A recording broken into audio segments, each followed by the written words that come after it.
You know, we heard such good words about the spirit of Indian country home ownership and making it grow and flourish and blossom. And I really do want to keep that spirit in mind because this is hard work and we get discouraged sometimes or maybe a little bit overwhelmed by the work. But it is a seed that we are germinating, and I think the vision for prosperity for Indian country is here. It's here in this room. And even to say those two words together, prosperity and Indian country, it really feels good to me that we are creating something wonderful and beautiful and hopeful and impactful. So I'd like you to do one more thing, if you will. You have two cards on your table. One is the strategies to create homeownership opportunities, and the other is the actions to create homeownership opportunities. Now, we've had a lot of conversation about strategies and things to do and so forth, but I want to get really super concrete, something that's actually doable and obtainable, and something that you think you can do yourself. So number one, what is your number one thing that still needs to be done? Just one thing. What is the number one thing that still needs to be done to advance homeownership in your community? So make it really specific to you as well. The next one is actions. What is the one action you will take to improve homeownership opportunities in your community? And this is a commitment on your part, if you will. The first one you will leave for us, the strategies, because we are very interested and will take this under serious consideration as we put together our strategic plan, as Joe was saying. So question number one is for us. Question number two is for you all. And I'm asking you to make a commitment. You're not going to share it with us. It's something between you, yourself. Maybe share it with your community, maybe share it with your organization, share it with your staff, but really think about what needs to be done and what small step, many small steps make a big movement, a big action. And take these home with you and pull them out from time to time and remind yourself of what that action is all about. And report back to us, if you will. This was my action, this is what we did, this is what happened. I love the action to impact opportunity that this provides us. So please fill those out. Would you like another book? Would you like more books to distribute to your community? Would you like them to share with your tribal council? Let us know. Send us an email with your request, and we'll get the books out to you. I do remind you that it's available online too, a PDF and HTML.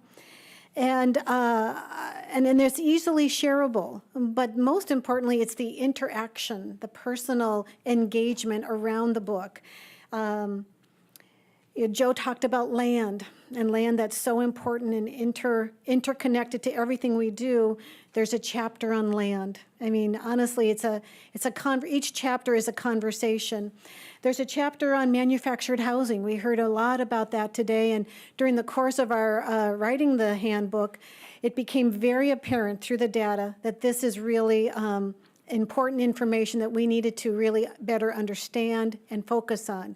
So take a look at that chapter too. I can say what's missing from the book is a whole lot. We just couldn't do everything in this handbook.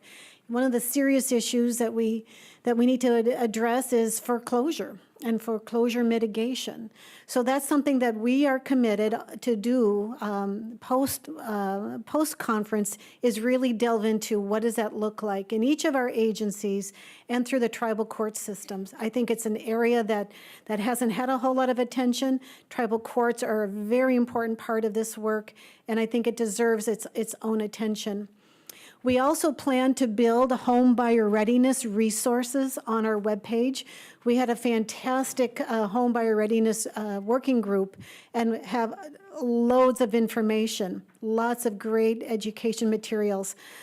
We can't put it in the handbook necessarily, but we do want to share it with you, and we're building that on our webpage. The appendix has some materials from the Bureau of Indian Affairs. They have been tremendous partners in this. They have a hard job. I was the Solicitor for Indian Affairs for several years, and I can tell you, they have a hard job. There's so much expectation and so many needs to fill. So we've tried to incorporate their materials into our handbook as well. I have a few announcements. This is conference season, but we do have 3 more conferences for the rest of the year that I think will be really, really important. The next one coming up for us is the Center for Indian Country Development's conference with our Native American financial institutions. This is the first gathering of its kind that brings together our Native American banks, our Native American CDFIs, and our Native credit unions. And this is being co-hosted with our Board of Governors in Washington, D.C., Partners for Progress. It really is to highlight the importance and the value and the benefits that our Native financial institutions bring to our communities. And we've heard a lot about that today in this conference. And we have a case study on Native CDFIs and financial institutions in the handbook as well. So I hope you'll consider joining us in Polson, Montana on the Flathead Reservation on August 27th for the NAFI conference. Jackie just told us about her grand event, October 22nd. It's the NCAI's 75th annual conference in Denver, where she will highlight home ownership. And I think that's a huge audience to connect with, to reach, and to really get our message out. And something that came to me, to my attention today, is that on December 2nd and through the 5th, Prosperity Now is holding its 14th annual Innovations in Manufactured Housing Conference in Nashville, Tennessee. Doug Ryan from Prosperity Now is planning a plenary on manufactured housing and Native Americans, and I really commend you. Do you want to say a few words about what you're planning to discuss or share at that session? We're open to ideas. We're still planning, and we'd love to build off what you've been doing here and the work with other groups across the country. So anybody has ideas, wants to anybody wants to participate? He turned it off.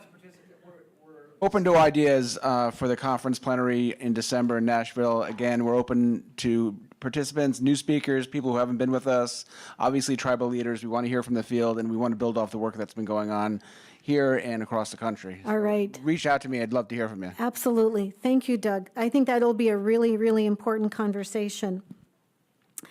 Again, I have to say my heartfelt thanks to all of our handbook contributors, our coalition members, our partners in this work. It is very reassuring, number one, that we have your interest and your attention, and I think we have your commitment to participating in this work.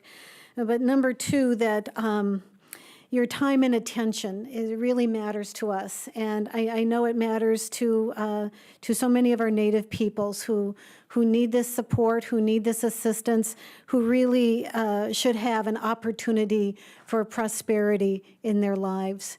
So now we get to party. And this has been a good work, but we also need to celebrate our good work. So we have assembled some nice mocktails for you in the lobby, as well as some appetizers. I haven't said hello to everybody, so I sure would like to say hi and get to know who's here in the room, who spent the day with us. I'd like to thank all of our participants on the live stream today and those who will be watching this video after today. It's just been a terrific day. We had folks in the overflow room that really did mix and mingle, so it really worked out well. I wish you all the safe travel back to your homes, and I look forward to seeing you again in the future. So thank you very much, and let's go celebrate.